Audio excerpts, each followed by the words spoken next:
All right, 2026. 2025 is in the books, but let's take a quick look back and see what happened last year with the Chicago downtown housing market.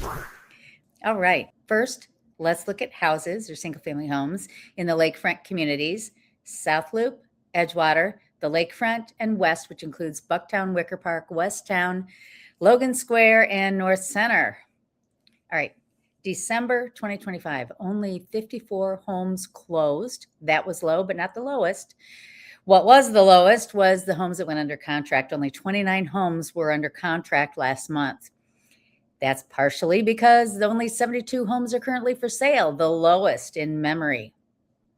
That equates to less than 1 month of inventory. And as you recall, about 5.5 to 6 months is a steady market, neither a buyer market or a seller's market. But right now, it is definitely a seller's market, just not enough homes on the market to buy.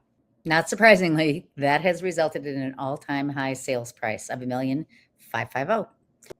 So in total, in 2025, 995 homes sold. That was up about 1.5% over 2024. All right, let's switch now and look at attached, which is condos, co-ops, and townhomes. 696 properties closed in the month of December. That was up a little bit, but certainly those under contract went way, way down, only 371. Again, an all-time low. And it's also an all-time low for the number of homes on the market. Only 1,058 attached properties were for sale. That's 1.3 months worth of inventory. And as you know, just like single family homes, that is so low.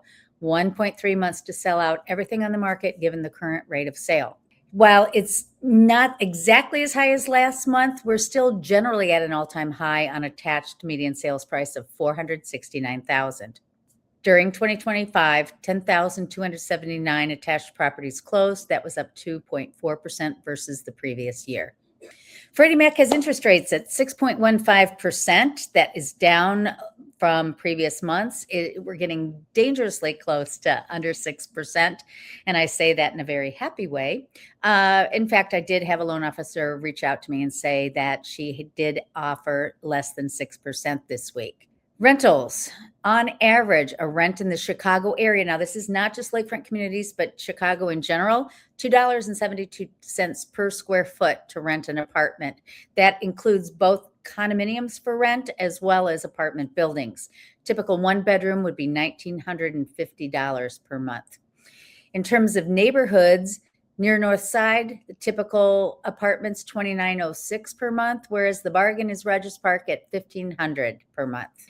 In general, Midwest city rents are up. However, Chicago is down versus previous year.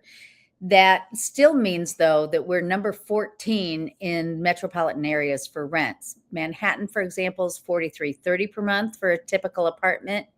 And we're tied with Oakland at $1,950, behind Anaheim, Santa Ana, Washington, D.C., and more. So that's it, folks. That's what's going on for the Chicago real estate market and the downtown lakefront communities. If you have questions about your building, your neighborhood, your property, please reach out. I'm Ann Rossley with Baird & Warner. Let's connect.